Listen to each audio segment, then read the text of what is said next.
Hello everyone and welcome back to Magic at the Movies, the official podcast of As Yet Untitled, where we talk all things movies, TV shows and anything that takes our fancy that week. I'm your host Joe, and joining me as always is my lovely co-host Robert. Wang wan, my G's. Oh, good God almighty.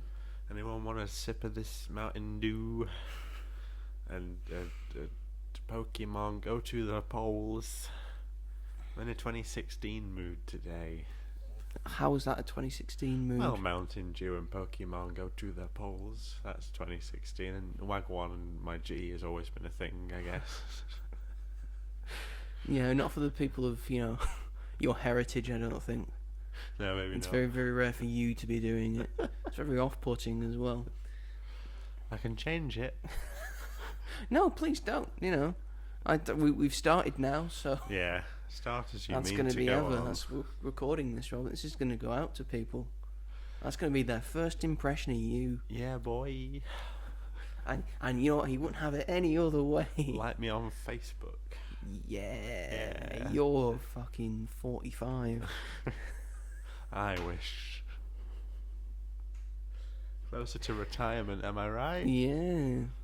Now we're going to get some reform being like, you youngsters don't know what it means Yeah, to work. Yeah, you'd be that type of 45-year-old who paints roundabouts and puts flags on I don't want to be that type of lampposts. 45-year-old. I'd rather die than be one of those 45-year-olds. Mm-hmm. Because the place where the view that I go to is. Yep. Pretty much all our lampposts as you go into there got England flags on them. So not England flags, UK flags. Yeah, I know, it's disappointing.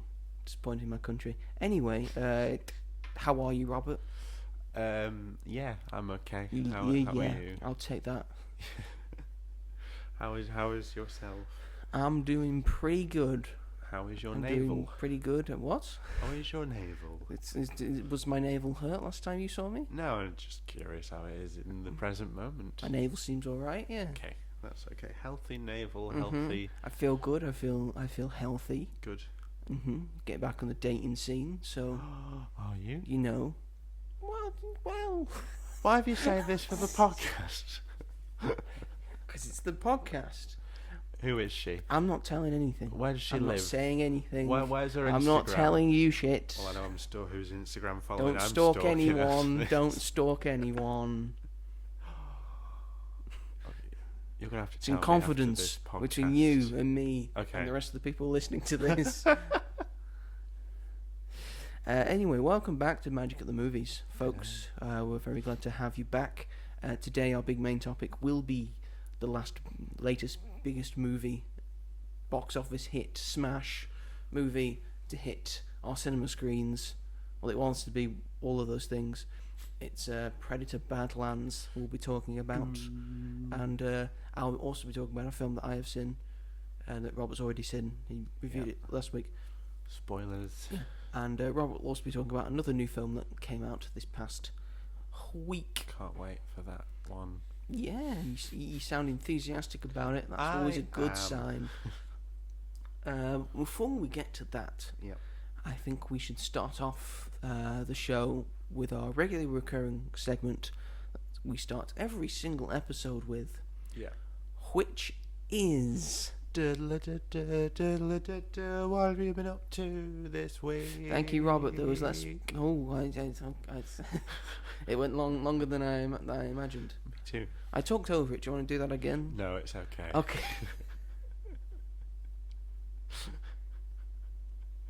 I think it's fine just to sit.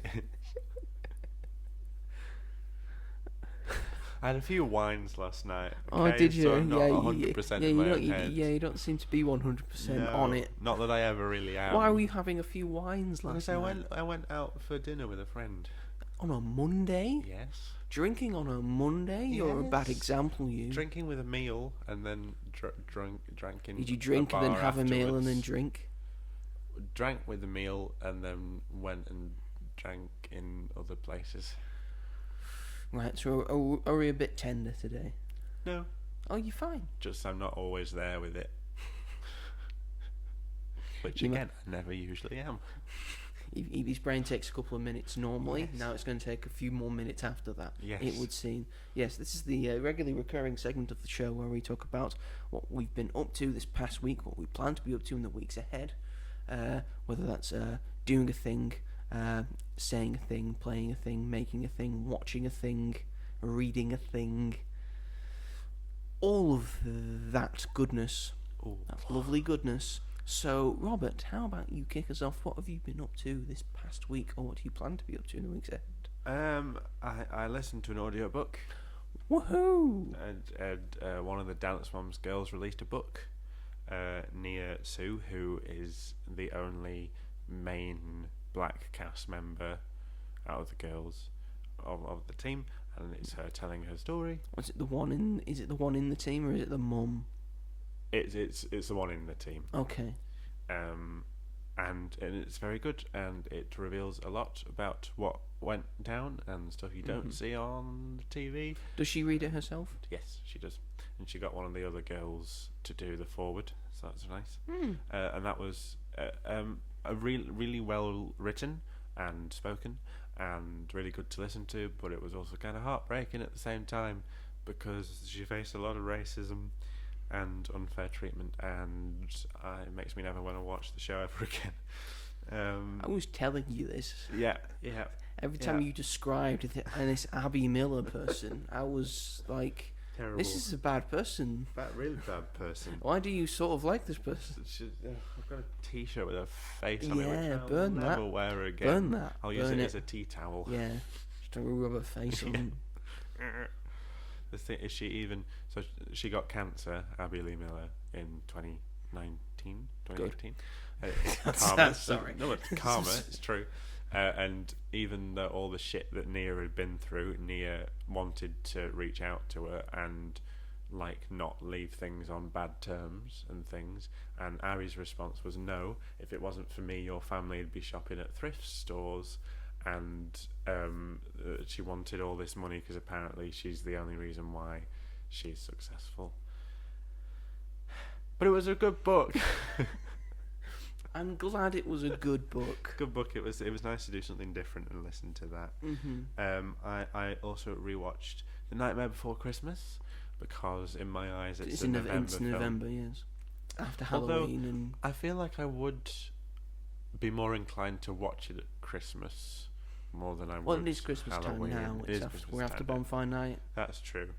And I think we said this before that we like it, but we're not huge big massive fans of it. Yeah. But this time I watched it, and it was my favourite time that I've seen it. I really loved it this time around. I love for the some songs. reason. I think the songs are really great. good. I think the only bit I didn't like is when Jack crashes the sleigh, and he's led in that statue's arms, and then he starts singing, and he's like, "Oh, what have I done?" And I'm like, "Shut the fuck up! You were warned." Why? He needs to know what he's done. But it was just the song. It was a bit too melodramatic for my liking. I know the whole point of it is that it is very expressive, and he is a very dramatic character. Blame Danny Elfman. He sang it. Oh, it's very good. I like all the other songs. It was just that one. I was like, we don't need a song. Yeah. Inside of these bones. The music is very good, and just the animation. Like, this came out in 1993, and he looked at his phone then, folks. He didn't know it off by heart. Had to make sure I got it right. I didn't want to get it wrong. I'm sorry. But just with the opening scene, like the way the camera moves, and that's all done practically with these models, and just like, this is why people are investing in AI is insane to me, because you just never get. And that's why I wrote my review, was that it's really nice to watch something like this at a time when there may not be films like this in the near future. So it was really nice to watch again and revisit, because I haven't watched it. Yeah, well, we're coming into the end times because an AI song has now hit the Billboard Top 100. What's the point? It's gonna, obviously not in our lifetime, but humans are gonna die out. We're gonna cease to exist. Yeah. Are we gonna last longer than dinosaurs? Who knows? Probably not. Probably not at this rate. Probably not. Dinosaurs seem smarter. Yeah. They didn't create this Yeah, fucking... they did. Millions of years they struggle. lasted. Millions of years. Millions We've been of only doing years. it for a few thousand. Exactly. And we're already on the way. So that was... I rewatched with my mum the 2014 remake of Annie, because it was on the television, and that's one of my favourite films ever. It's shit, but I love it so much. 5 stars, elite soundtrack. That's all I'm going to say on the matter. Mm-hmm. And I watched Phantom Thread. You watched Phantom Thread for the first time. First time. Your first Daniel Day-Lewis. My first Daniel Day-Lewis movie. In which he plays a whiny old upper middle class British man, but it was very good. He's very good at it, isn't he? He's very good at doing that. He didn't have to do much. No, there was one point in the film where I was like, I much hate method this to man. that. Yeah, that's true. I was like, I hate this man, and I was like, that's the point. You're not supposed to like him. You're not. You're also not supposed to like any of his other roles, really. No. Oh, okay. Like There Will Be Blood and Gangs of New York. Oh. He's not playing likable people. Right. Okay. It did make me want to watch more of him. I feel like this is a bit more of a more tender sort of role for him, even though I have nothing to compare it to. But it was really good. Second Paul Thomas Anderson film that I'd seen. It's ASMR. A lot of scenes are very ASMR coded, and that was very nice. Leslie Manville's in it, and I love Leslie Manville, so that was really nice. And I just loved the way it told this unconventional story of love and desire and passion and drive and like work balance versus personal life balance, and how unconventional it was, and how fucked up the ending is, but it kind of made me like it even more. And yeah, it was really good. I liked it a lot. It stuck in my mind, and it's just so well shot and very good. And then yesterday I went to see a film that no one outside of the UK has heard of, called The Choral, which is basically Ralph Fiennes is a conductor. I can bring it up for you. Oh, Choral, please do. Starring Ray Fiennes. Ray Fiennes. It's Ralph Fiennes, but it's apparently Ray Fiennes. Who knows? It's directed by Nicholas Hytner. Hytner. Hytner. I presume so. Directed Lady in the Van. Lady in the Van and The History Boys. History Boys and Miss Saigon. So he's got Jesus Christ. Yeah. So he has directed quite a few plays. Yeah, and he's directed quite a few plays as well. Yes, it's got Ray Fiennes, Roger Allen, Mark Addy, Alan Armstrong, Robert Evans, and Simon Russell Beale in it. You've all heard of one of those people. Yes, that's why he's big on the poster. Yeah. It's a 113 minutes long. Yep. It is. And for some reason, I don't have a budget in front of me, and I don't have a box office in front of me. I think the box office was something like $1 million. It's made like $1 million in its first weekend from the UK alone. I don't know if that's... I don't know. And that's just from Grandparents. Yeah, that's true. It was second in the chart. Like Predator was first, and then that was second. So I guess that's something. Maybe, I don't know. But this will be the only time you'll hear about this film. Probably, yeah. Because I don't think it's going to be nominated for anything, and if it is, I'll throw something out a window because I don't think it deserves to be nominated for anything. Everyone provides really good performances. Ralph Fiennes is great in it, but it's not one of his standout roles. He's very much just sort of being himself in a way. You've seen him do this role before. It's nothing new for him. It's nothing particularly exciting, and the film's just fucking weird. It's a weird film. A lot of it is about this horny group of young people who are about to go off to war, and all they want to do is have sex, and they're trying their best to have sex before they go off to war, and this isn't marketed like that at all. The trailer made it seem like a comedy. It's not a comedy. You've seen all the jokes in the trailer, and the jokes in the film do not come off as well as they did in the trailer. There are atheists now. There's one in Bradford. Great joke. Butchered in the film. It's basically just about this choir that wants to get started back up again, and these young boys want to get started in it before they go back to war, and they think that they're going to get laid if they join this choir. And I think Ralph Fiennes plays a gay character. I don't know. It's sort of mentioned, but not explicitly developed at all, which was really annoying. And he comes, and he worked in Germany for many years, so they're a little bit scared about him coming there and what not, because it's set in World War One, and they do music and they sing and they do a show, and then the boys go off to war, and someone gets wanked off on a hill and starts crying. This is not where I thought this film was gonna go. A lot of it is like that. There's this woman whose husband's gone away to war and he's been missing in action, and all she keeps saying is, "I wish they'd bring me a telegram to tell me he's dead so that I can shag this guy, because I'd think he's dead." Her husband ends up coming home, and he ends up fobbing him off for this 17-year-old who just goes to war anyway in the end. There's a woman that wants to. There's a guy that wants to date this girl who's heavily religious, and before he goes to war, he takes off all his clothes in front of her because she's very reserved and she doesn't want to have sex with him. And he's like, "I want you to see me and all of me before I go off to war because I love you." Clearly she doesn't want to look at him or anything. The film makes it seem like it's this really sweet, tender, honest moment, and it does not come off that way whatsoever. She does not want to look at you. Put your clothes back on. And one of them has sex with the town sex worker who's known him since he was a baby. The Choral, everybody. Wow, this is not what they advertised. No, it isn't.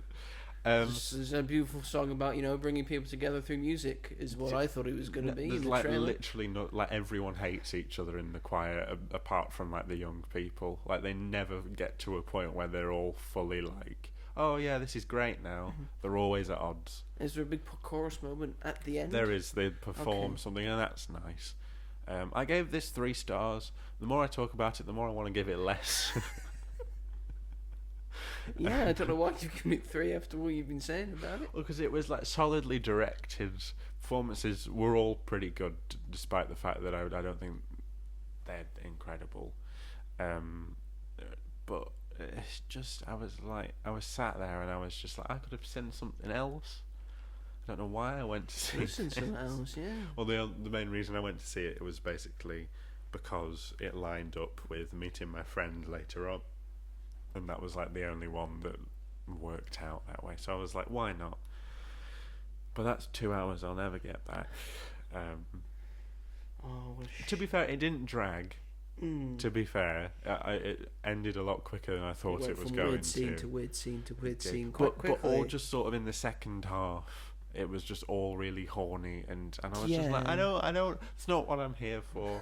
I'm more interested. Why aren't you developing Ralph Fiennes' characters? Mm-hmm. Why aren't we delving more into his history and his relationship with this man that I think ends up dying in the war?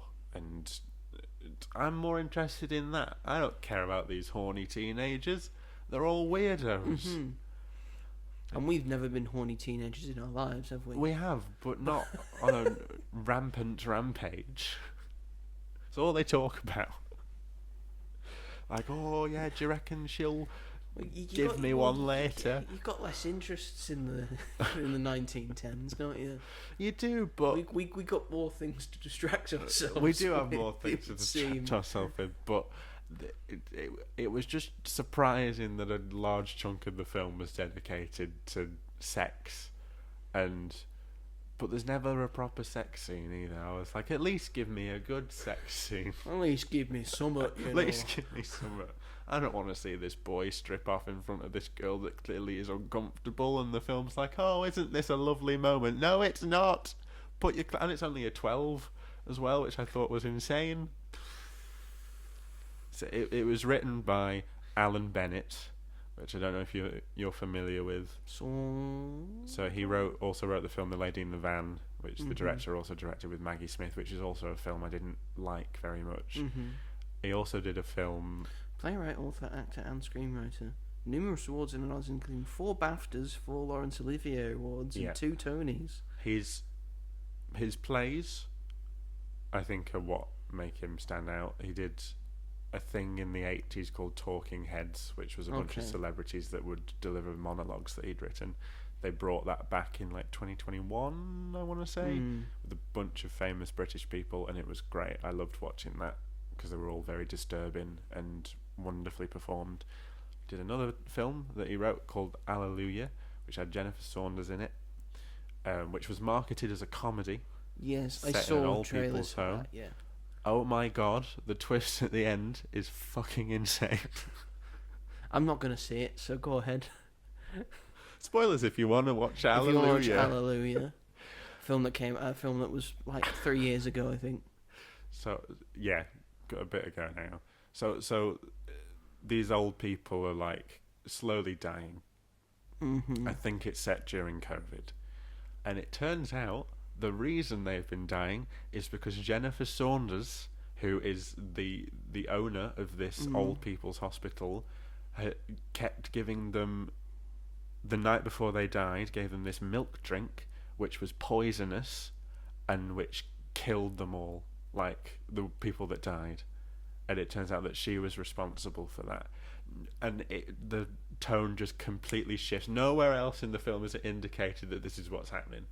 And in the end, they find out, like, Judi Dench's character's, like, gotten tech savvy with this iPad and has been filming things around the hospital.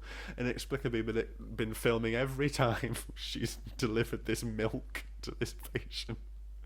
And it turns out that she's the killer. And you feel terrible because you really like Jennifer Saunders' character throughout the rest of the film. And the rest of the film is basically a comedy. What the fuck? What the fuck? I'll never forget. And then I was looking at all the reviews being like, wait till you get to the last third of this film. It's insane. It goes insane. It's mad. I would have thought that was quite a good twist if the project had been a drama. Yeah, or had been catered towards getting to there. Exactly. But no. Out of left field. And it was horrible. But yeah, Alan Bennett for you. Wow, yeah. He likes a twist. Obviously, the twisty bastard. But not as he didn't like a twist as much as M. Night Shyamalan. They should collab and make the twistiest film. Twistiest twisting bastard that has ever twisted.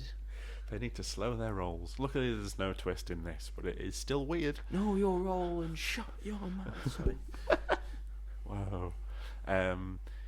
So yeah, if you want to see the Choral, they all pronounce it differently in the film. Unless you're really, really interested and really want to see it for some reason, don't. If you like Ralph Fiennes, you might like it a little bit, but apart from that, no. And then you've seen they all say it differently.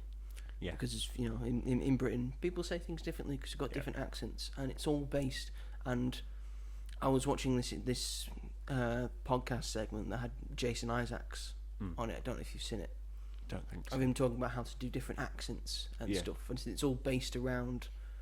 You look into accents, it's all based around the jobs that specific, people from specific areas were doing.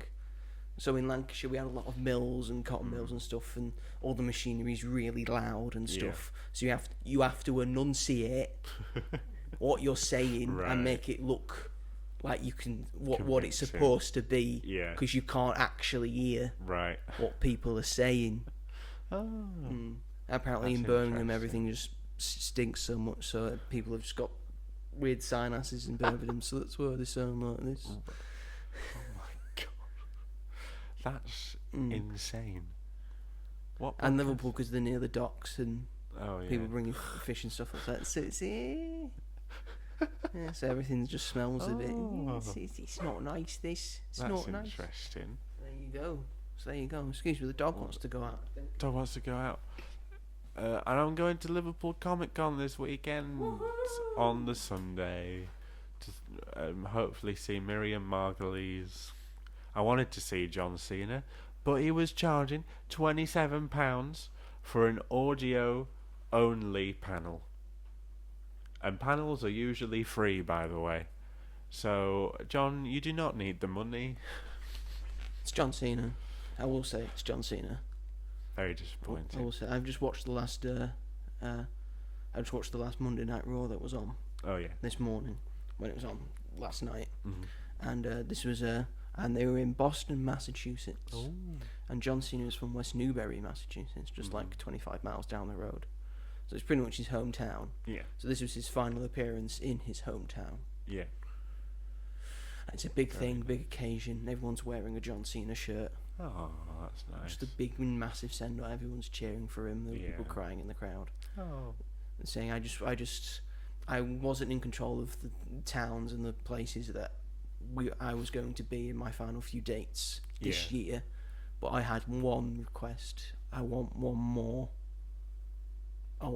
appearance in Boston. Oh. So he was given that. And then the Intercontinental Champion came out to spew some shit at him. Oh. And then they made a match between the IC Champion and John Cena for the title. Oh my god. And it's a title he's never won. Oh. He's won everything except that title. Oh my god. And he won it. Oh, yeah. So he's now the Intercontinental Champion. Well and he's done. got 3 dates left. Oh wow. Oh my He's got god. one more Monday Night Raw, his final Monday Night Raw at Madison Square Garden. Oh my god. He's going to be at Survivor Series at the end of November. And on the 13th of December, he's having his final match at Saturday night's main event. And they're currently holding a tournament, a 16-man tournament, to find out who gets to face John Cena. Oh, right. Because he doesn't want his opponent to be handpicked. He wants it to be earned. Right, that makes sense. Same way he sort of had to earn his way into WWE in a way. So on the 13th of December, I won't care about Christmas at all. It won't be on my mind. I'll be in floods of tears. Yeah. Because I will be seeing my hero retire. Yeah. Oh, that's really nice though. After a long career, I think. So I don't care what you say about John Cena. He's a hero to me. Yeah, I don't think he's done anything ever bad. He's actually one of the wrestlers who can act. I also think so. And he's a genuinely good person. Yeah. As well, he's granted. I think he has the record for Make-A-Wish of granting over 600 wishes. Christ, that's a lot. For different children across his time. That's nice. What a great guy. What a great guy he is. Great guy. Too bad I'm not paying £27 to listen to his voice. I don't understand. I don't know if he's there or not, or if it's just a panel. I think he'd be there. But I don't know, he's a busy understand why man. it's audio only He's though. a busy man, because you say you're there this Sunday. Yeah. They could travel over to Liverpool, I guess. He likes to make appearances. Yeah. He doesn't like to let people down. I think you can get. I just don't understand why the actual panel is audio only. Yeah, that don't make sense. Like I don't get that. Understand what that means. And why it's £27? It's usually only like £5 if it's someone like really big. But I don't know. You know. Yeah, that's me. Yeah. I thought he was there on Saturday as well. I think he's there both days, but his panel's on the Sunday. Oh, okay. The day I'm going, so I don't know. He's there for pictures and autographs and things. And hopefully I get a glimpse of him if I do this in a crowd. That would be nice. Doing his bit. Well, if you see him, you've got to be prepared to know what you're on about. I loved you in Peacemaker and Yes, Bumblebee you were really and good. Fast and Furious and now other things you were in. And now I know what we're doing after this podcast is over. We love John Cena. We love John Cena here. So yeah, He's one of the good ones. One of the good ones, it definitely is. How about yourself? Well, I will start off by talking about a thing that we both did. Oh yes, I forgot. It's good because I can talk about it. Good. Because last Thursday, in fact, Yeah. me and Robert both took a little trip into Manchester. Good old Manchester. Specifically into Salford and to Media City. Excuse me, the dishwasher's going off. Oh my god. Went off last week as well. God, it's very inconvenient for you. I'm sorry I have to get up and then do the dishwashing. That's okay, they'll forgive you, I think. And I had to turn it off then because I went through the recording, and you can hear it. You can hear it from in the last episode. So yes, we made a trip up to specifically Salford, specifically Media City, because we went to the Lowry Theatre. Fun fact, the theatre where I graduated. Yeah, very cool. And we went in there. And we went to see A Christmas Carol Goes Wrong from the people at Mischief, who have done The Play That Goes Wrong, and the Goes Wrong Show, and Peter Pan Goes Wrong, and Christmas Carol Goes Wrong, and Christmas Carol Goes Wrong as well, and the comedy about spies recently in the West End. Yeah. And this was Robert's first live experience seeing a Goes Wrong play. Yeah. And I think we had a nice time, didn't we? Very nice time. Very nice time. It's very good. It was nice to see some of the OG cast members. That was very nice. Welcome. I didn't think it was going to be them, so it was nice when I was looking it up the day before that it was going to be some of them. And it was just really funny and just so good, and really how they do it is insane, and I bet they're always exhausted afterwards. It has to look so very choreographed, and they have to know what they're doing to make it always funny. Yeah. And they have done A Christmas Carol Goes Wrong previously. They did one for the BBC. Yeah. Where the idea was they sort of invaded a BBC showing of A Christmas Carol starring Derek Jacobi. Yeah. So I need to watch it. That's the only thing I haven't seen in terms of what's on the telly that you can watch. So I need to watch that one. But yes, they took. It's a little bit different. This one, the play. Yeah. I thought it was good. I think they're all good. It's my kind of comedy. Yeah. I'd say it's my least favourite one that I've seen. That's fair enough. But I still enjoyed it. Yeah. Massively. I thought it was very good. Yeah. I'd say I'd recommend it, but it's finished now, so. Are they not touring it in other cities? Maybe, I don't know. Only had a week in Manchester. Not in Manchester anymore.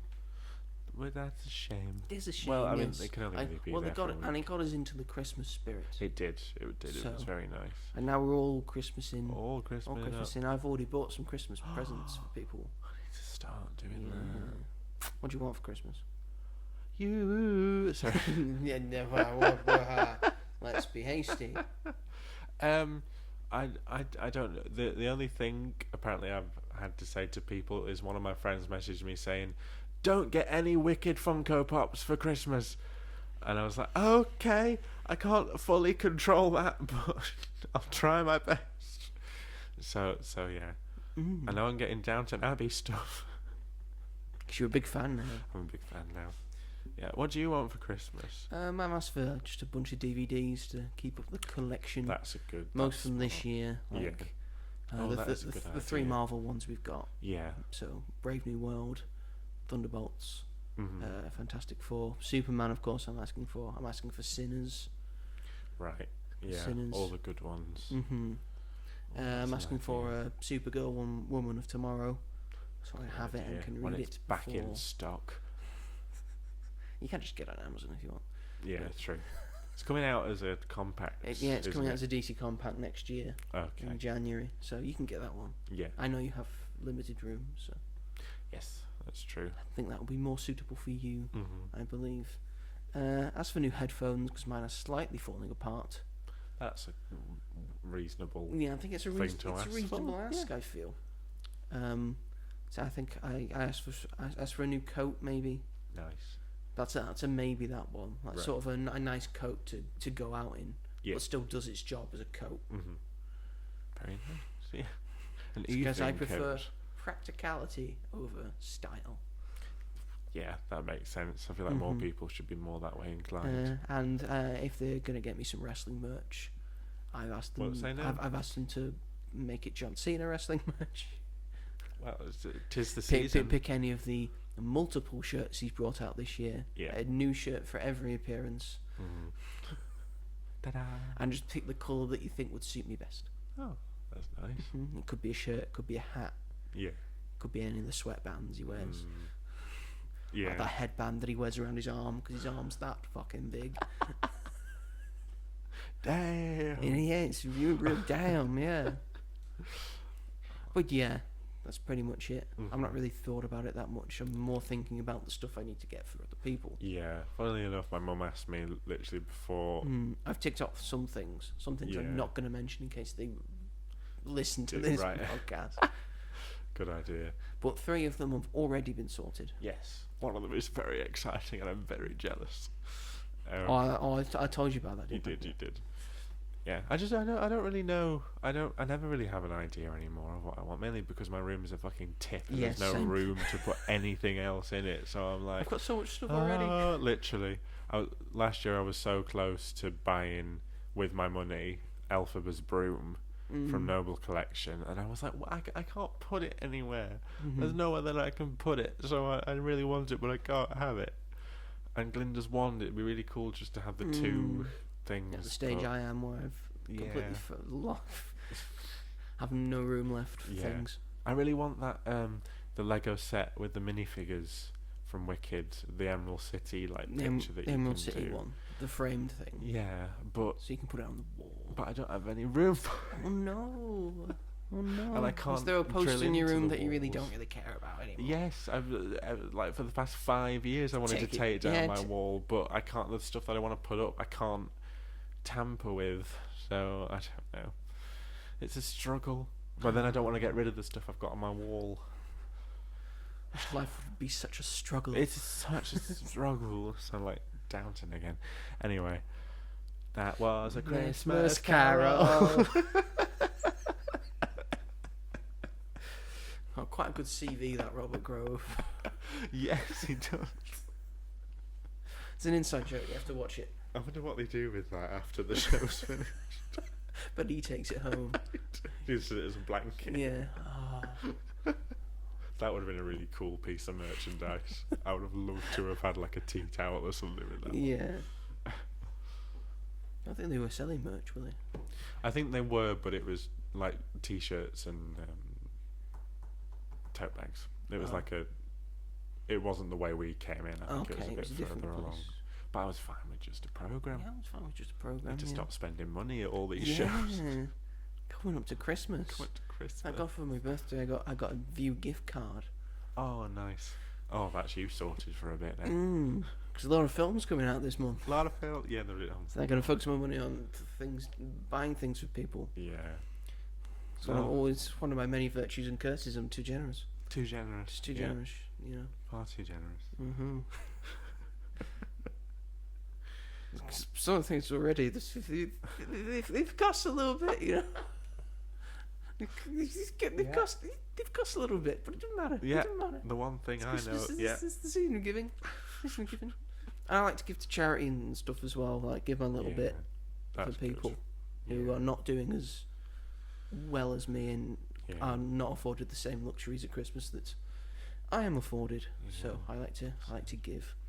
Nice. As well as that, with my week, I've done nothing else. That's okay. Mental Health Week. Nothing else to do, really. No. I've been playing a bit of Formula Legends. This is a video game. It's a video game called Formula Legends.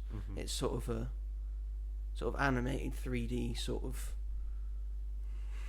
retro kind of Formula 1 game that doesn't have the actual license to Formula 1 or any of the drivers that it has in it.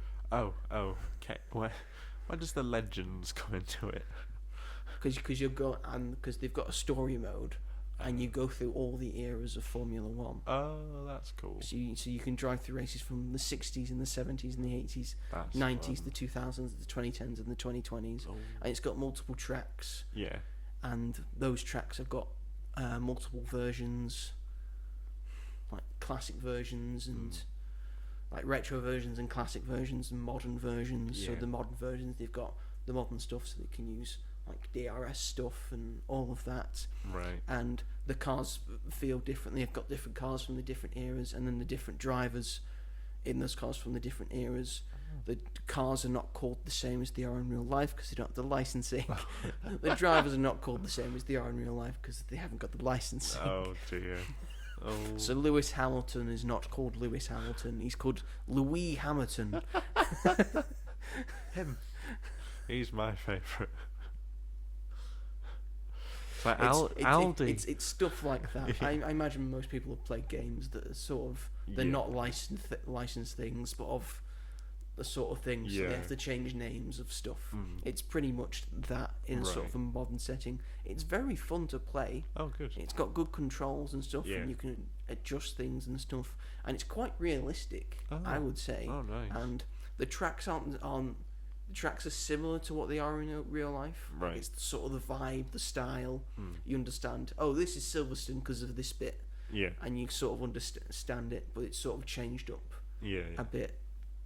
But it's a very fun game. I think you can do co-op. Oh, so nice. you can drive against each other. Oh. And there's the same Formula 1 strategy as well. Yeah. You can have different amount of laps, and then you have to pit and stuff, and your tires get worn out, and then you can run out of fuel, and you have to manage not hitting people as much, because then if you damage your car too much, your performance goes down. Oh. And if you let your tires wear too much, your performance goes down. It's harder to brake and then harder to stop. So there's a lot of strategy involved in it as well. Yeah, and I'm quite enjoying it so far. Good. And I'll be playing more of it. I just started just replaying it. I played it like for an hour or two before. Right. Then I went and played something else. I was playing other things, and I've just come back to it, and I'm just like I've been like the hooked stage. Right. Of like just playing it. Yeah, that's good. Again, very much enjoying that. And then also, just like Robert was able to see it last week. He was able to see it in the cinema. I was not so fortunate. Not so fortunate. Because I had to watch it on my really massive telly. On your tiny screen. My tiny telly compared to a cinema screen. On your laptop, on your phone. I didn't watch it on my laptop. Imagine watching it on your phone. Some people will do that. Yeah, I've now been able to see Guillermo del Toro's Frankenstein. Yes, this is the newest version of Frankenstein. Frankie boy. The book by Mary Shelley, the creator of technically the creator of science fiction. I thought you were going to say the creator of Tenet. No, I don't know why that. Why? Why? Yes, so directed by Guillermo del Toro, it stars Oscar Isaac, Jacob Elordi, Mia Goth, and Christoph Waltz. All those juicy people. It has a budget of $120 million. Netflix just throws it at people to make passion projects. And it had a box office of $422,705. Well done. Maybe if you kept it in a little bit longer. Yeah. More screenings, Let it play through Halloween. Actual release, play through Halloween, release at Halloween. Not just a week. Maybe. Even for a week, that's pretty bad. Done all right. I think litmus test for it. I think this would have made money, and I think Netflix knows it would have made money, but it just they don't care. Went its usual standard limited release. Yeah. But I think K-pop Demon Hunters has shown them that their movies can make money in the cinemas because they only released a sing-along version in a weekend. Yeah. And it topped the box office, I believe, for that weekend. Yeah. Domestically, at least. And again, Wake Up Dead Man's going to get a 2-week limited release. You better put it in cinemas near this area because I'm sick of going to other bloody cities. It'll be at Everyman. It better be. It'll be at Everyman. Thursday Miracle Club and Frankenstein was at Everyman. Good point. I think they've got. Fingers I think we'll just go to that. Yeah. That's got 2 weeks, so we'll see how that does. Hopefully it'll be good. It was a shame to miss Glass Onion in cinema. What's a shame to miss Glass Onion as well.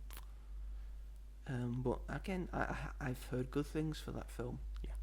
And I'm excited as well. But back on to Frankenstein. Yes, this is it's very much a Guillermo del Toro film. You're right. It's yes. It feels like one from him. Yeah. This is, and he said before, this is pretty much the movie he's been leading up to. He's wanted to make a Frankenstein movie for forever. Yeah. He said all these other films were sort of practice to get to this movie that he just wanted to make. That's strange. But continue. It makes sense in a way. It does.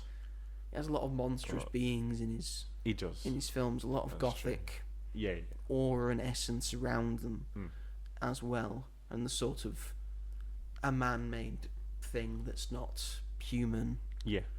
Coming to life. Is very Guillermo del Toro. I mean, his last film alone, Pinocchio, that's sort of the same thing. In a way. In terms of this film, it looks very good. It looks beautiful. Everything is thought out and looks incredible. I absolutely adore the fact Del Toro uses real sets, real big sets. That ship is real. Yeah, that's insane. That's very good to see. The action it has, it's great. I liked the goriness of it. It gave it its gothic aura and essence that sort of exudes from the original book, and really puts it onto the screen. It's probably one of the most accurate depictions we've had of the book. Then again, we've not had a lot of very accurate depictions of the book. Nope. Even the original Frankenstein film, not accurate at all, really. But it uses it has some callbacks and flashbacks to other Frankenstein media and stuff, like the use of lightning. Again, to put life into the monster. Well, do you understand why he did it? Because it's a well-known thing about that's how he brought the monster to life. And it's also not really talked about or thought about in the book. Right. Like it's not really described how he brings him to life. Right. He just sort of stitches him together, and then all of a sudden it's alive and stuff. And performance-wise, Oscar Isaac and Jacob Elordi are exceptional in this. I agree. And Jacob Elordi especially, I think he gives the performance of a lifetime. Yeah. This is probably going to be his standout role that he's remembered for. Better be. Probably for the rest of his life. Yeah. Again, Oscar Isaac has the what are the words? Just exudes all of the emotions that are shown with Victor Frankenstein, and the goodness and the badness and how he is the actual monster. You see that all through the performance, and when they've got scenes together, and just the characterization between the two and the chemistry together really shines through. And I love seeing them in scenes together. They were incredible. He gives Frankenstein a lot more depth compared to others where it's just like, it's alive. Like this is obviously it's not that kind of film, but he does it very well. It's like a father-son story in a way, and a father not being there for his son and sort of failing him. And that's pretty much what Frankenstein is. Yeah. In a way, a tortured soul who's actually the victim, who's actually the hero of the story. Yeah. In terms of other performances, none really stand out to me. I know people are talking about Mia Goth, but I don't think she's that great in it. I neither think Christoph Waltz is very good in it. Although Mia Goth, she's doing dual roles in this. Because she's weirdly, she's Victor Frankenstein's mum as well. I don't get that very much, because I thought they were going to address that later on, like you remind me of my mother, but they never really do. Never do, because you don't really look like each other because of eyebrows. Yes. Give me a Goth eyebrows, she looks nothing like me a Goth. That's very true. That's what it was like. Save a bit of money. Yes. And yes, Christoph Waltz, he's good in all things, but he's, compared to his other works, he's a bit lackluster in this as well. There were some bits in it that didn't really make sense and didn't follow along and follow through. Right. That just sort of irked me as the... I just like that word, sorry. Yeah, it's a good word, isn't it? Really punchy, irked me. Like during when I was watching it. And overall, it just didn't... It didn't grab me. Okay. I'd anticipated this movie. Yeah. I really wanted to watch this. We thought, creature features are back. In terms of horror, creature features are where I'm at. Yeah. I like creature features and monster movies. They're my jam in terms of horror. Because it's unbelievable and I can't get scared of it. But it's technically a horror film. Yeah. And Frankenstein is one of my favourite books that I've ever read. Yeah. I really loved reading Frankenstein. I really loved studying it because I did it at school. I thought it was a really good book. From that point, I still think it to this day. Again, nothing has come close to the greatness of the book. This is still not as good as the book. Yeah, right. Where we talk about adaptations of great novels or books, normally we're talking about, is this better than the book? Some are. Yeah. Some people say the Harry Potter films are better than the books. It depends on the film. Yeah. Some say the Lord of the Rings movies are better than the books. I would tend to agree with that. No Frankenstein movie has been better than the book. Right. I would always recommend people to just read the book, and I'm going to still have to recommend the book. Yeah. Because as grandiose as this is, as cinematically amazing as this is, Del Toro's put every effort into this, in how it looks, in how people are portrayed, in the colour and the majesty and the set design. It's all brilliant, but it just does not grab me. Right. It needed more. Okay. I think it's taken sort of the essence out of the story, right, in a way, and I think it's just missing something. And I'm afraid to say that, really. Yeah. Because I gave it a 7 out of 10 in my review, and I sort of believe that. And you gave Ballad of a Small Play a 9 originally. I gave it 7. It's a 7 now. I was, I don't know, tired. Was that good? Maybe you meant to put 7 on Letterboxd, but your finger slipped. Yeah, that's, and then when you woke up, you were like, oh, maybe that's how I felt about it. That's what happened. Yep, that's what happened. Don't worry, I've got you back. That's what happened, despite the fact I did the review before I did the Letterboxd review. But, yeah, okay. It's fine. Your opinions change. But I know I'm probably going to... Maybe I'm in the minority of this. I understand how people would adore this movie. I know you like it more than I do. And that's completely understandable. Yeah. I expect award season to flourish this movie. I hope it was. It does, at least. For most of all, for its makeup and hair, for its costuming, for its production design, for its set design. It deserves awards for all of them. Jacob Elordi and Oscar Isaac deserve awards. They do. Whether, depending on best actor or best supporting actor, where do you want to put them? I would say Oscar Isaac best actor, Jacob Elordi best supporting actor. I think that's how you would structure that. I feel like Oscar Isaac has more screen time than the monster does. Yes, he turns up quite late. Yes, it is literally like near enough the halfway point. Yeah, halfway point he turns up. Although he's at the start. He is at the start as well. Hunting them. That's true. But I did like the idea of them. This is the first time, because in the original movies, Frankenstein is just scared of the monster. He's running away from it constantly. Where in the books, he's searching out for the monster. He's trying to find the monster. This one, he is trying to find the monster and kill the monster. Very unsuccessfully. Very unsuccessfully, because the monster can't die. It's a flaw apparently in how they made him. Right. But I also like the idea of at the end of, instead of trying to die, want to live. Yeah. And that's, a message that should be brought about. Again, this is a pretty good movie. Yeah. It's a 7 out of 10. I didn't love it, and I think there's problems with it. Yeah, that's fair enough. I think also if you've got the book to compare it to, like I don't have the book to compare it to, so maybe that's what. And I got to see it in the cinema, so maybe like my excitement levels. Yeah, I think that would have helped as well. Yeah. If I'd seen it on the big screen, maybe it would have been an 8 out of 10. Maybe for the experience alone. I do agree with you about Mia Goth, though. Like it's not a bad performance. Again, no bad performance. It just doesn't stand out. I just felt her role was that was the one thing I didn't like, was that I just felt that her role was underwritten, because I found her character to be very interesting and fascinating. Like why she's so drawn to, when she's got these 2 men that are after her, like they're intelligent and whatever, but she's drawn to this natural, like humane creature. This child, come out really. This, basically, yeah.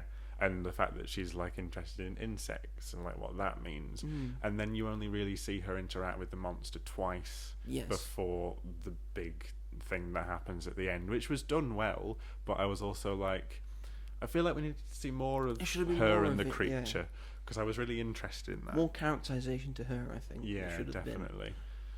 But other than that, but I understand why you would have those my friend saw it and had similar complaints, and he saw it in the cinema. Okay. So, and he liked it even less than you. He gave it like a 5 out of 10. I still think it's a cinematic display of things. Each to their own. Everyone has their own opinions. I still like the story. Yeah, it's still Frankenstein in a sense. Yeah, exactly. It's the most accurate Frankenstein we've got, and nice to see. Definitely. Again, just didn't crap it. I would still highly recommend people watch it. It's on Netflix now. Yeah. So you have no excuse. No excuse. By all means, watch it. People like you is the reason why it's on Netflix. I think most people would have a good time with it. Yeah, so then that's pretty much what I did with my week. Ta-da. Shall we move it along to another thing that we both did with our weeks? I don't know how to make noises of those things. We have to ask Peter Cullen.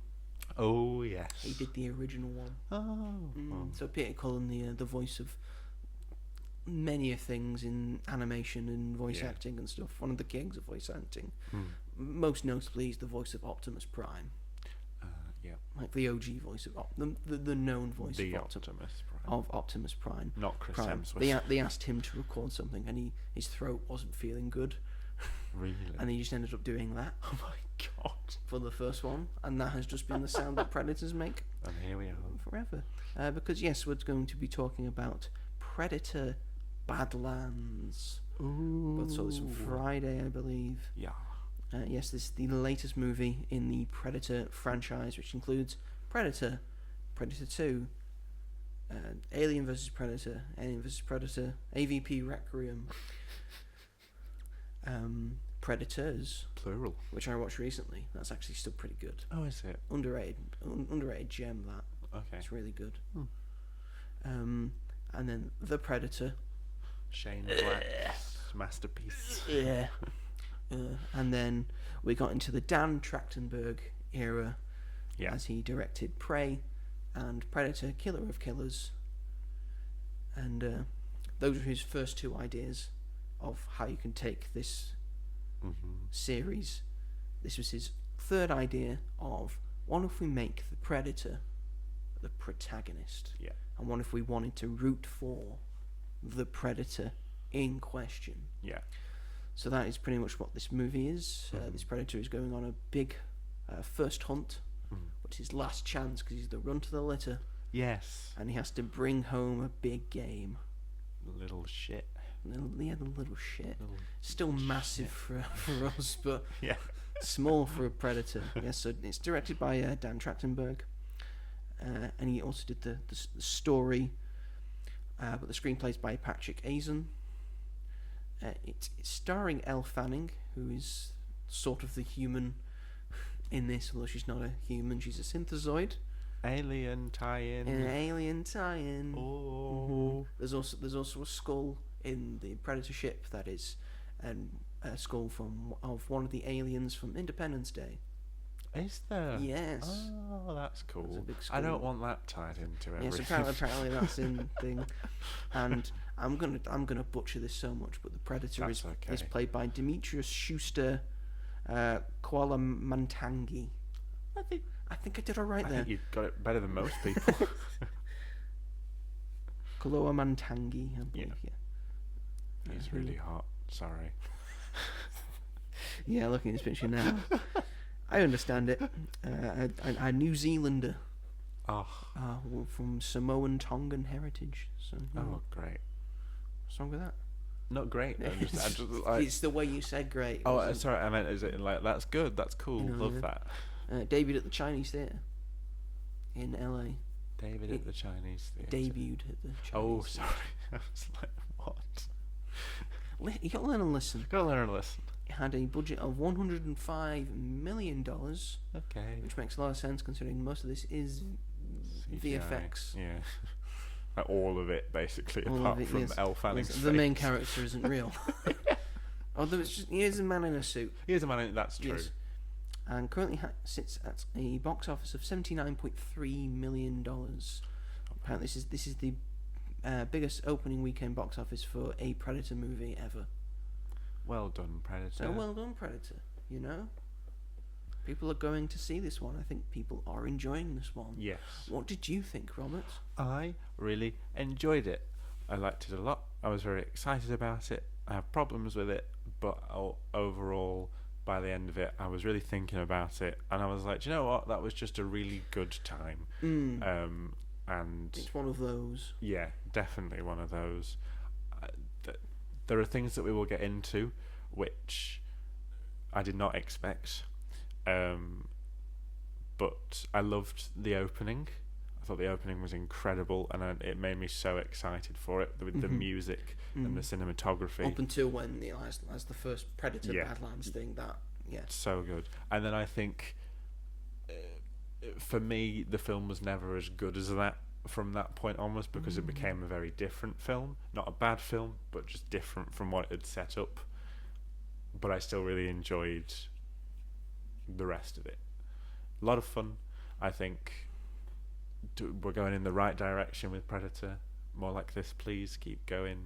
He's proved that he's done a great job since Prey, and he's a massive fan, and it obviously shows. He's a big Predator nerd. He is big fan of things. So it always helps. I think he'll be making another one. Yeah. And I can't wait to see what he does with it. Really. People think that Arnold might come back. I think he said the magnum opus for making a third one would be to get Dutch back. Yeah. And I would like to see that sort of an older Dutch. Cool. What's happened to him? What's happened to him? Yeah. Where is he now? Is he still in those stasis things that we saw in Killer of Killers? Exactly. And then you've got, I can't remember the character from Prey, but she's also there. Yeah, and then one from Predator 2. Yeah, so you could bring them together, and that might be cool. Maybe, I don't know. It seems it could be messy, but who knows? He might not be doing that. We don't know. But it was just really good, really enjoyable. Again, my friend I saw it with, who didn't like Frankenstein, gave it 3 stars and said that he'd seen it all before, which I kind of understood and kind of didn't at the same time. It's very different for Predator. For a Predator movie, yes. It's the first 12 rated. It's the first 12 rated thing because you don't see any human blood. You don't see any red blood, which always helps. It's mostly just a bunch of aliens being chopped up, and then the Predator being chopped up a bit and bleeding, but Predators bleed green. Green. It's all fine. When Elle Fanning gets cut, she bleeds white, so yes, it doesn't she's matter. Synthetic. Exactly. She's not actual human. So they've worked a good way around. It's a good way around to make it a 12, but it's no less violent than any of the other 100%. Predator movies. It's just the things that they're killing. Yeah, definitely. Yeah. Tell me what you thought, and then we'll talk about the things. You've got nothing else to say. I have a lot to say, but I want you to have your say first before we sort of dive into it a bit more. So yes, I love this movie. I think everything it's trying to do, it does pretty well. I've got some problems in the end of the movie where, again, there's a few contrivances here and there within the movie, and the final act gets a little bit samey, and just you understand big thing where it's going, big thing, all of that. But for the most part, this is excellent. I liked all the characters, like the characterization of the Predator. Deck, he's called. Like a Scottish person saying Dick. Deck. Get your deck out. But yes, I like the inclusion of Elle Fanning in this. I thought she was great. Again, for the most part, you're looking at this for the action, and the action is all outstanding. I think it works very well. All of this works very well. It's one of the best sci-fi action movies I've seen in a good long while. And I think that's just telling it all. Like, I remember giving John Wick Chapter 4, it's not Citizen Kane, but I gave it a 9 out of 10 because it's one of the best action movies I've ever seen. And it knows what it's about, so it just goes balls to the wall action. This is sort of doing the same. It's true. Designed to be an action movie, so it does its action right. It gets it all nailed. That's true. I was liking all the weapons that the Predator was using, and then he sort of uses the jungle to his advantage he learns and studies. What a fun planet. Yeah, and studies. There was sort of like funny moments and camaraderie as well that I really enjoyed, and I really, really want that laser sword. Yeah, laser sword. That sword's going to go down as one of the best fictional weapons of all time. It's really cool. Yeah, that was very cool. But one of those contrivances is that there's sort of the sword, when he uses it sometimes, it's like a sort of invincible thing, but then in other cases it just can't really cut through much things. Yeah. Like there's a bit where he slices entirely through an animal that's running towards him, and at another point he can't cut through a different animal, maybe different hides and such, but you've already shown that that's an incredibly powerful weapon. There's a lack of consistency with it. And again, contrivances at the end, you knew where it was going. And I thought, seen this before. It's still pretty cool. But seen this before. Those are my only down points. They're just very small kind of things, because the action's incredible. It's a great sci-fi action movie. It looks great throughout. There's not a single point that I can say that's a bit of bad CGI, because most of it looks really, really good. They put a lot of effort into it, and to make it look that good for less than $150 or $200 million, a godsend in today's world. So I would say, if you haven't seen it already, go watch it. And you don't need to watch any of the other ones. I don't think you need to. No, I mean, you can root for a Predator already. Yeah, exactly. I thought my mum would quite like this film, just because it is so different. Like, if I would have told her, like, "Oh, do you want to watch Predator Badlands?" she would have been like, "I'm not watching a Predator film." But when I came back and told her like that it was different, she was like, "Oh, that does sound quite good," and she likes the idea of Elle Fanning's character and everything. So when it comes on Disney Plus, I don't think she wants to watch it in the cinema, but it'll be a nice thing, which I think I do want to rewatch it, because there's some stuff I really want to see again, and I love the planet, and I do really like Elle Fanning's character. The only thing that I don't know how to feel about is the creature that joins them on their little adventure. Yes, little monkey looking thing. I kind of don't, because I understand that they're trying to do something different with it, and they're trying to appeal more and get younger audiences in. I think that's kind of helped the box office a bit with lowering the age rating, so that younger kids can go and see it, be like, "Oh, cool, I'm going to see a Predator film." And I thought it was helpful. It made sense near the end of the movie. That was.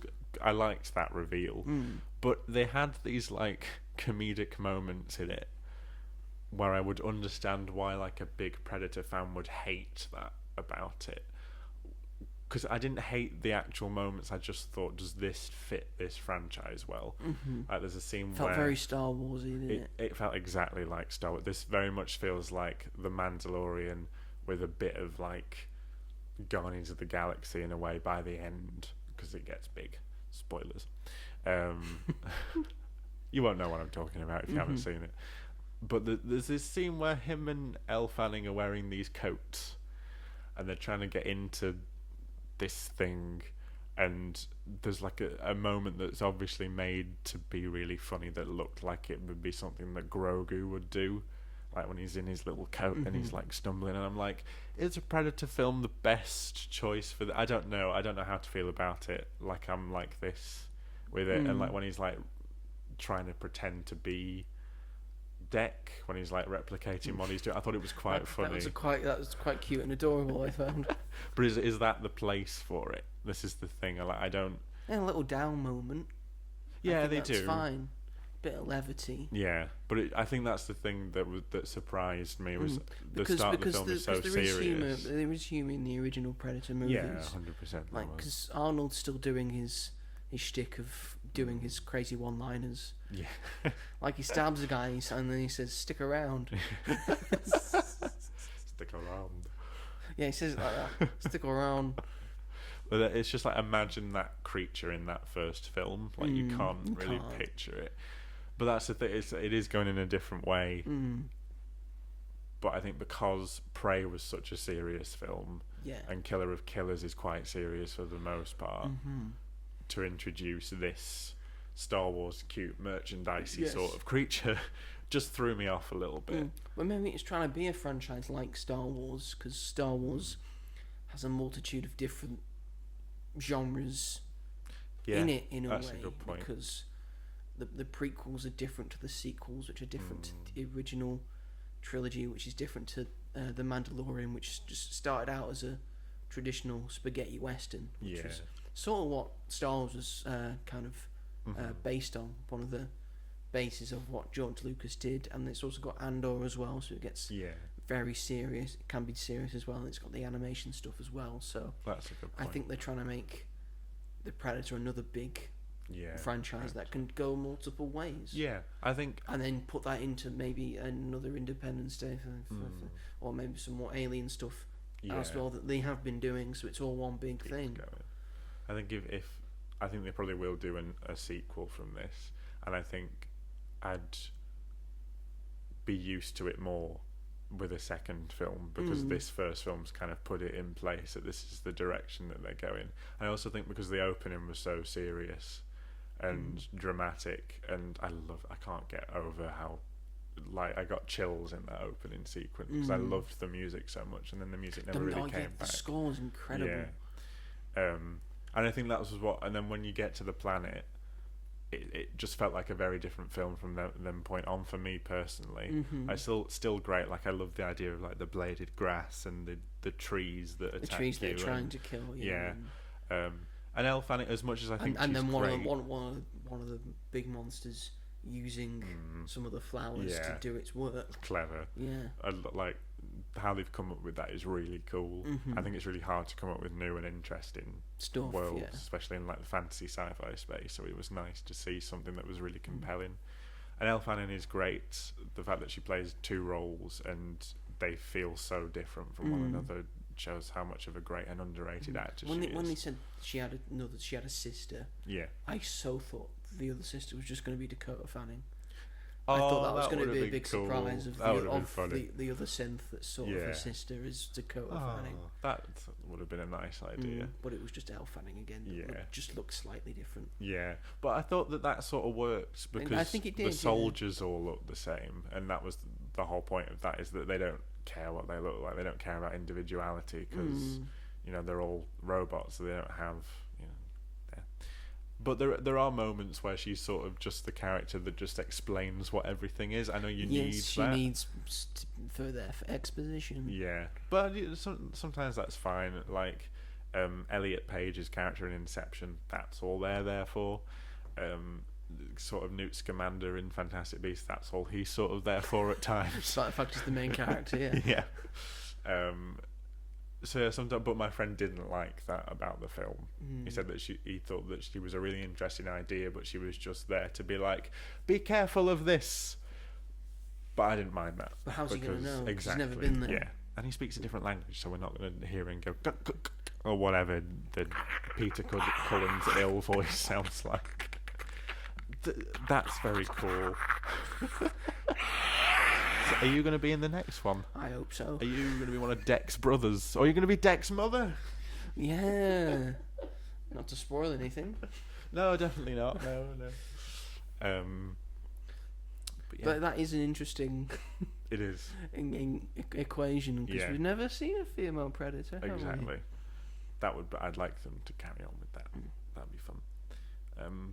But yeah, it was. I like it more than the original Predator, which I'm gonna have my head on a spike this time tomorrow for saying something like that, probably. But I've really enjoyed all the stuff that. I still don't think it's better than the first one, because the first one's just an incredible movie. Yeah, but it's nearly there. It's sort of just below it, because I thought this is just a really good time at the cinema, and it's a really fun and good movie to watch. And definitely, I think that's what people want from the cinema. I think this is the kind of film that you can just go to the cinema to watch and you can really enjoy it. So I think this one will do quite well. Yeah. Fingers crossed, hopefully. Fingers crossed, hopefully. Green light sequel. Got to make over at least over 200 million at least to make a profit. We'll see. Maybe it gets 400 million. That would be nice for it. Nice. I think that would probably make it like the best of the franchise. I think probably doing that. But then, like, you know, when you talk about that compared to like Star Wars and stuff, it always seems really low. Yeah. And it's like, but you've got to remember that not everything is the same and has the same fan base. You got to take things into effect of different things. A Mandalorian and Grogu might not even. I don't think that will make $1 billion because it just looks like the TV show. It doesn't look cinematic enough. Yeah. It is the TV show. It'll still probably be quite good, but because he's gotten into the mainstream. He has. He's mainstream. True. Baby Yoda and the Mandalorian. Yeah. People know him. They know them from TV. Yeah. They were the first Star Wars TV show. They were. So maybe they've got that behind them. So yeah, we'll see. Maybe it will work. Yeah, and maybe they'll do a crossover with Predator. I could see that happen. They won't, but I could see them being in the They will not. It's a galaxy far, far away. A long time ago. True. It's never going to happen. No. Good point. And Predator conversing with humans. It's not going to happen. No. Yeah. They do both. Hello? They do own both of them. Yeah. So it could happen. Dun. But I don't think it will. I don't think they're mixing up those. Because they've already got... No, they won't. If they're putting Independence Day as well within that universe... Why? I don't want to do it it's either. It's a nice little nod. It's a little nod. I don't think they'll put anything to it, but if they're putting those... They've got Alien and Predator in the sort of same universe. So I think they'll just stick to that. Which makes the ranking system very hard. Where do I put the AVP films in my rankings? Bottom. True, but like which list do they belong to? Both.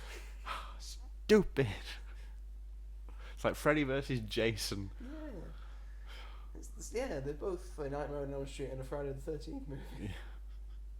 So they belong in both. Those are those films that, you know, in pop culture and other media where they're like, oh, what are you going to see? And they can't afford the rights to anything, so they're like, oh, Alien versus Cat 3. Like that's one of those. 3. Yeah, okay. That's one of those films to me. Is those films. Predator and that was Predator Badlands. That was a Christmas Carol. Overall, we liked it. Go see it. Yeah, I think you'll have a good time. You definitely will. Anyway, is that the show? Yes, I think it is. Yep. Then that's the show then. Thank you everyone for watching and listening to this episode of Magic of the Movies. We very much appreciate it.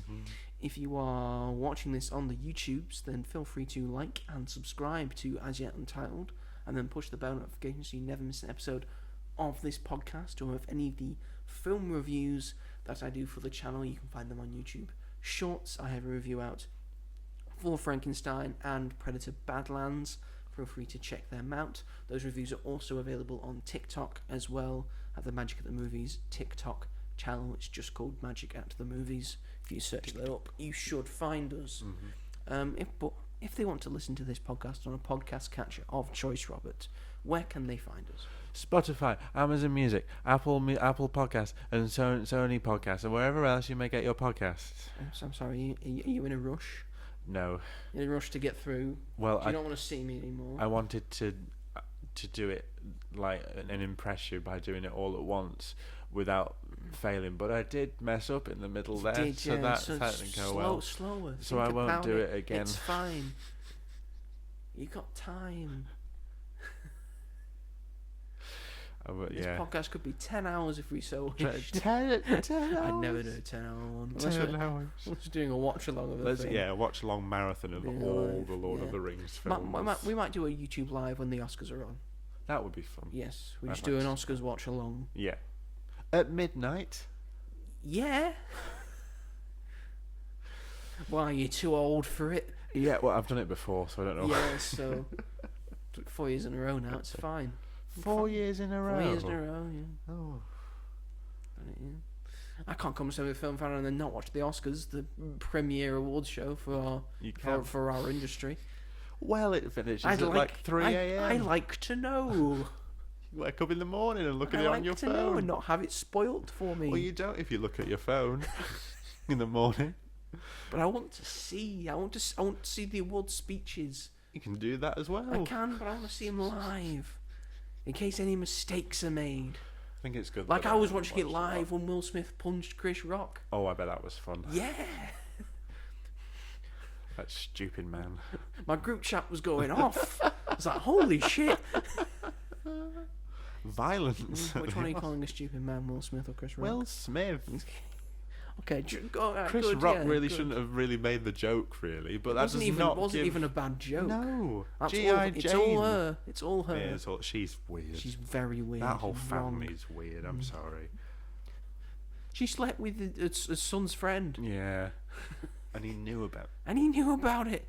He was doing an interview together, and she just said it, and he had to just look at it. Yeah, weird. The Smiths. They're weird. The daughter's called Willow after Will, and the son's called Jaden after Jada. It's weird. Very narcissistic people. How he didn't get arrested for that is insane, but whatever. For the naming of the things, yeah. It's a weird naming of things.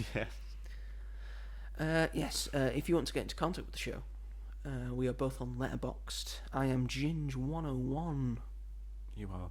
I'm not telling you what I am. Okay. I'm robonfilm. We established this last week. I You do it yourself. And then we're also on Instagram. I'm the Mighty Joe 888. And I'm robghall. Get into contact us if you want. That was a sentence, yes. Whether you want to ask a question that we can answer, if you want us to cover anything on the show, slide into our DMs. Feel free to let us know, and we will do that. Yeah. Slide into those DMs. Slide right in like butter. That's me not having the butter I was planning to have tonight. You can't believe it's not butter. Can't believe it's not. Next week will be a different thing. It will probably be many films. We'll talk about The Running Man, mostly. I think I would have seen 4 by next week. The Running Man, Now You See Me, Now You Don't. Nuremberg? No. You're not going to say Nuremberg. Keeper, which is Osgood Perkins' latest horror film, and Christmas Karma. Which I am seeing at 8:30 at night on Friday.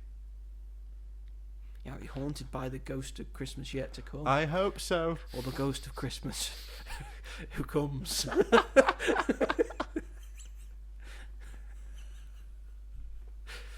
That's the ghost of Christmas yet to come. Yet to come. Poor guy. We have too many in-jokes, I think. We do. I don't think it's helping. Well, they should be more cultured. Yes, absolutely. Get yourself to a play. Get yourself to a comedy play, most of all. Get yourself to Christmas Carol Goes Wrong. Mm-hmm. It's like an ad for it. If you can find it. Yeah, absolutely. We're doing the job for them. Yeah. We're not sponsored by Mischief. We're not sponsored by them. We wish we were. Yeah, we do. But yes, that is the show. Thank you everyone for watching and listening. Thanks. And we will see you all in the next one. Goodbye. Goodbye.